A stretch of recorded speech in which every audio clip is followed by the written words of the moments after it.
Ça y est, ça enregistre. C'est parti. Bonjour Marie, Bonjour, tu vas bien? oui ça va, merci.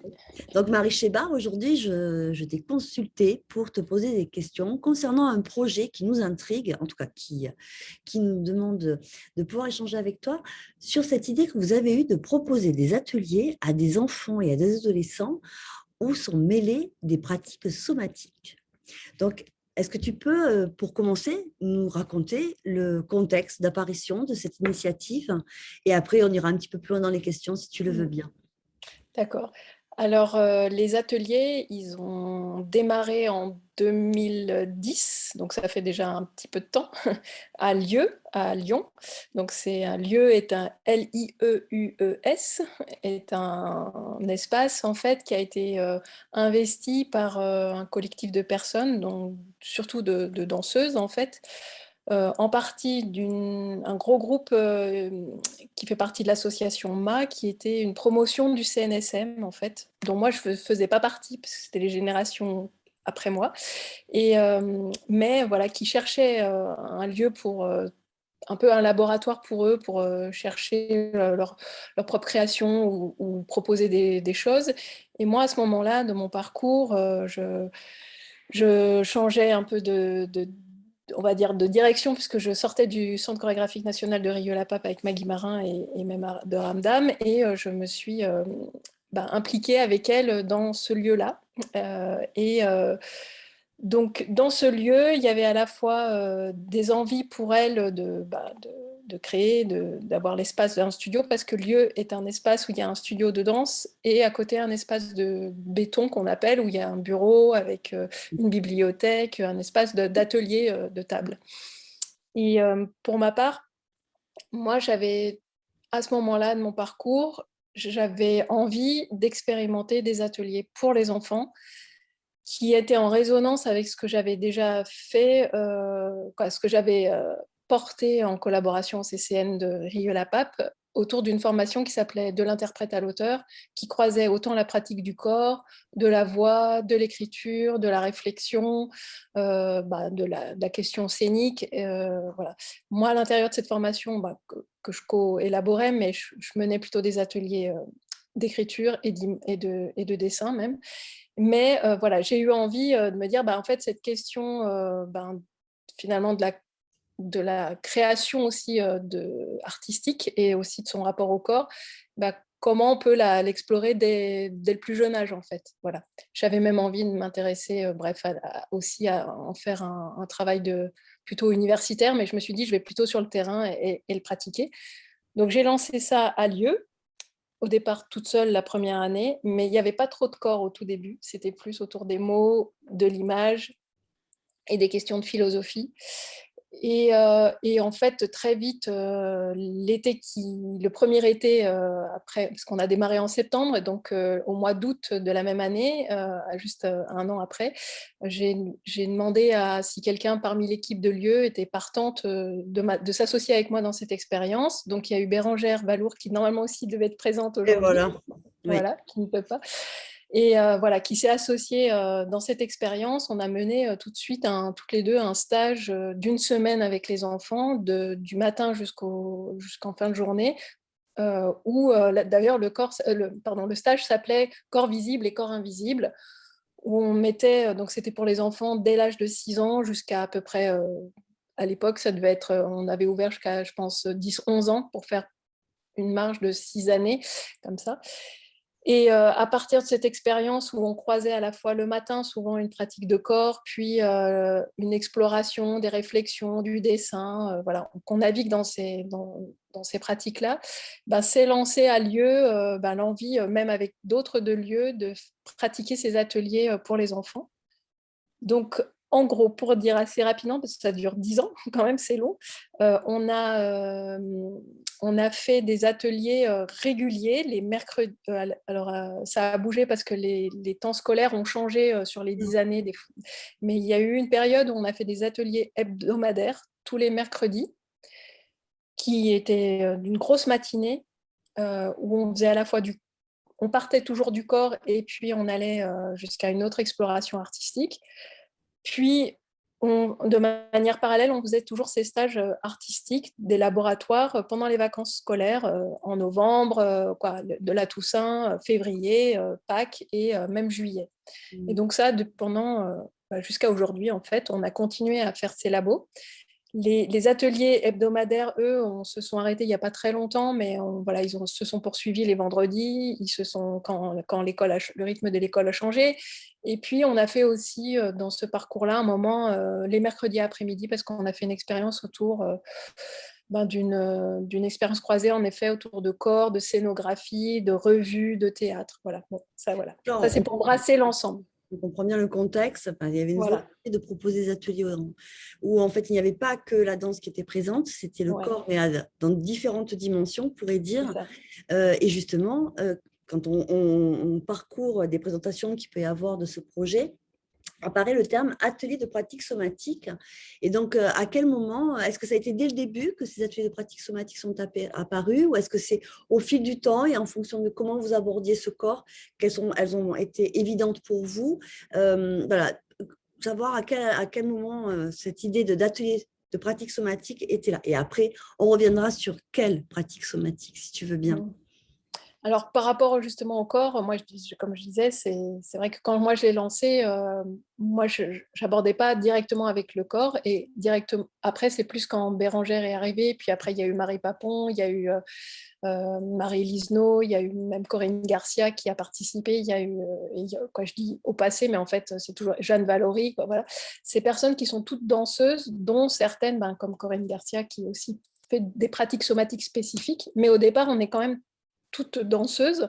Donc en fait, pour nous, la pratique du corps, du soma, en fait, vient que même si après on va sur, sur l'appétit de création ou sur la réflexion et comment on peut composer, bien en fait, d'abord il y a le senti, mais se sentir déjà soi avec son corps, et puis comprendre c'est possible, les sentir, les explorer, et après en faire en faire un geste plus grand, voilà. Je comprends. Donc, pardon. Non, vas-y, pardon, je crois que tu avais fini. Donc, je ne sais pas si je réponds à la question, mais donc, dès l'été, comme je disais, en 2000, c'est là dès le départ, en fait. On a travaillé autour de ce corps visible, invisible, et en fait, après, chaque atelier se construit, que ce soit pour les laboratoires ou quand c'était hebdomadaire, c'est que, en gros, on a toute une matinée où on est sur la pratique du corps, donc sensation, exploration, conscience du corps, selon aussi les sujets qu'on abordait. Et puis après, on est plus dans une proposition avec des questionnements liés à un sujet, avec on va dire de la composition, de la création, on va dire. Et justement, en fonction de ces objectifs de création, de composition, est-ce que vous aviez un choix particulier sur certaines des techniques dites somatiques, ou c'était indépendant? Alors, il y a... Plus, on va dire, à même d'amener vers ce que vous cherchiez avec le groupe. Ouais.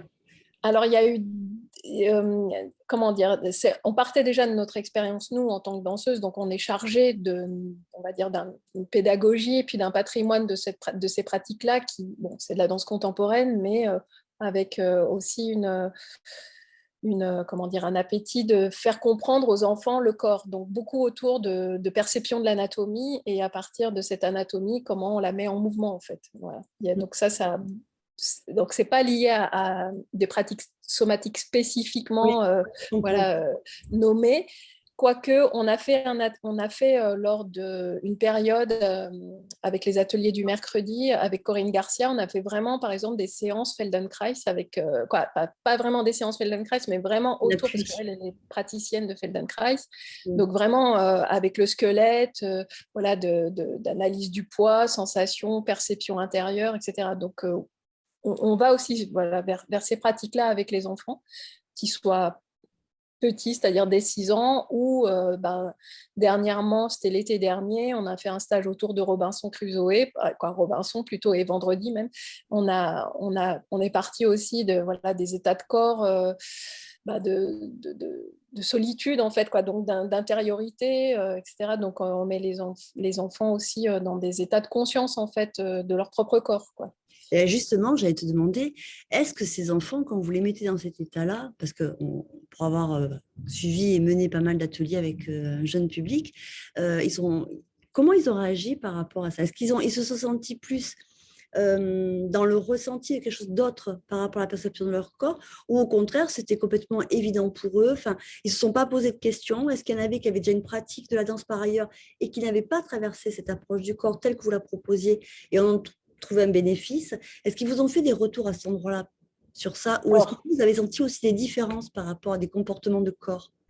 alors c'est difficile à répondre parce qu'on a eu Mm. tellement d'enfants que c'est Totalement. varié en fait. Ouais. Parce on avait des enfants qui pratiquaient la danse ailleurs, d'autres qui n'en ont jamais pratiqué et d'autres qui n'en pratiqueront pas après du tout. Et puis des enfants pour qui c'est déjà quelque part une forme de relation en fait. Et puis pour Ouais. d'autres, c'est pas là. Donc en fait, il n'y a pas de réponse générale à cette question. D'accord. Mais néanmoins, comment dire que dès qu'on prend du temps quand même à sentir qu'on a un corps, que voilà, on a ses deux jambes, ses bras, sa respiration, son flux, tout le monde, ça enrichit tout le monde et tout le monde en sort, Oui. comment Ouais. dire, plus présent en fait. Et nous, ce qu'on cherchait, c'est à ce qu'ils sentent ça. Donc ça, oui, pour le coup, quel que soit d'où ils venaient et comment ils allaient, où est-ce qu'ils allaient, Vous avez en fait, ressenti une forme d'écoute on différente. ressent ça. Et après, il y a eu des enfants qu'on a vus peut-être qu'une fois, deux fois, puis des enfants qu'on a suivis sur plusieurs années. Oui. Et des enfants qui ont vraiment, pour qui ça a construit des choses dans leur vie personnelle qui pas forcément iront dans la danse, puis d'autres qui ont envie de poursuivre, puis d'autres qui iront dans d'autres domaines. Voilà, donc ça, c'est très hétéroclite parce qu'il y a quand même plus de, je sais pas, au total, si on est bien, il y a bien eu 50 enfants quand même rencontrés, sur Oui. les un peu plus peut-être même. Mm. Mhm.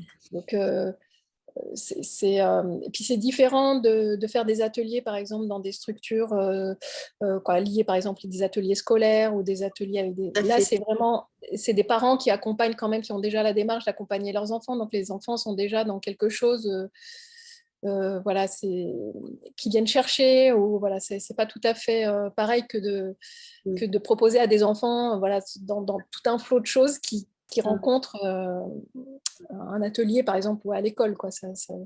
Et quand vous dites adolescent, ça a concerné quelle tranche d'âge à peu près? Parce que c'est toujours un passage délicat quand on parle du Ouais. corps. Et justement, cette approche que vous aviez qui était plutôt sensible et fine, est-ce que justement ça a permis à certains de peut-être être plus à l'aise avec ce corps en pleine mutation? Et ben alors là, pour savoir si, si Et dans ça... l'attitude, hein, je veux Oui, dire, oui, dans est-ce que vous l'attitude. constatez, Alors, au niveau des âges, il y a eu des enfants qui avaient... Quoi, c'est souvent là, pardon, je réfléchis. Les derniers stages là qu'on a fait, il y avait des adolescentes de 14, 13 et 12. Quoi. mm, Voilà. Bon, il y avait une partie de ces personnes-là, elles étaient déjà aussi dans le rapport au corps. Donc, d'accord, elles sont plutôt déjà avec ça. Après, on a fait des stages, j'essaye de me souvenir, par exemple, on a fait un stage autour de la radio, mais à partir du corps aussi au départ, donc et les ondes. la radio médicale?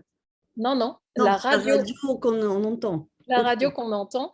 Et par exemple, le matin, on faisait que des explorations de corps, mais autour de qu'est-ce que c'est recevoir émettre des ondes, le son, etc. Mais à partir du corps, en fait. Voilà, bon, bref. d'accord, Et d'accord. après, on composait vraiment une émission de radiophonique avec eux.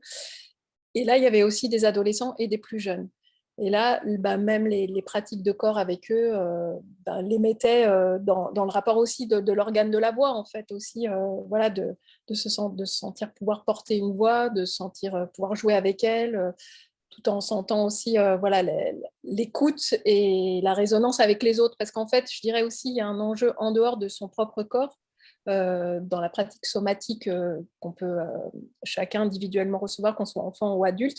En tout cas, dans la pratique de corps collective, il y a un gros enjeu, c'est aussi l'écoute des autres, quoi. Mm, mm, Et mm. ça, alors, voilà, c'est encore autre chose, mais Oui. dans les ateliers qu'on pratique avec les enfants, c'est une des choses Mm. forte à construire parce que là, écoute des autres, ça ne veut pas dire juste savoir c'est la synchronisation du temps. Quoi faire de son propre rythme, comment l'accorder avec les autres, comment voilà, moduler. Et ça, je dirais que c'est dans l'expérience, pour moi, c'est une des choses qui est apparue très forte. C'est une des choses les plus C'est ça. difficiles. Ouais. Ouais. En plus de la conscience de ce qu'on est, voilà, de comment après on est dans ce collectif, en fait. D'accord. Alors, juste, tu parlais de ce travail de radio. Est-ce que vous avez des traces de ce travail-là? Est-ce qu'on peut les écouter? Alors, on Je suis en a curieuse. on les a pas mis publiquement parce que bon, c'est quand même D'accord. des enfants, mais moi j'en ai pas mal en archive. Après, on a fait tellement de stages différents qu'on a beaucoup de photos en fait, aussi des vidéos de plein de choses, parce qu'on en a fait un autour par exemple du corps poétique et à quel moment un corps sportif devient un corps poétique par exemple, quoi, c'est ces questions-là. On a fait aussi sur quand on en a fait tellement que je saurais même plus dire là, mais sur Voilà. En tout cas, ce qui était important, c'était de retenir voilà, cette pratique particulière, spécifique que vous amenez, qui est vraiment sur un travail de l'écoute de soi et des autres, à travers voilà, justement ces pratiques somatiques qui ne sont pas toujours posées en tant que telles, qui sont intrinsèques à ce que vous proposez, je pense. Hein, c'est malgré vous, en fait, et tant mieux. En tout cas, moi, ce que je propose, hein, c'est que pour ceux qui nous écoutent, c'est de les inviter peut-être à consulter le site du projet Lieu, pour peut-être avoir des infos, et si vraiment il y a plus d'intérêt, d'aller fouiller un peu plus loin. En tout cas, je te remercie beaucoup d'avoir joué le jeu du 10 mois. Je te demanderai juste d'envoyer le bonjour à Bérangère. Elle est toute excusée. On regrette qu'elle ne soit pas avec nous, mais elle était quand même là à travers tes mots. En tout cas, merci beaucoup. Et à très bientôt, Marie. Merci. Au revoir. Merci à vous. Ouais, au revoir. Au revoir.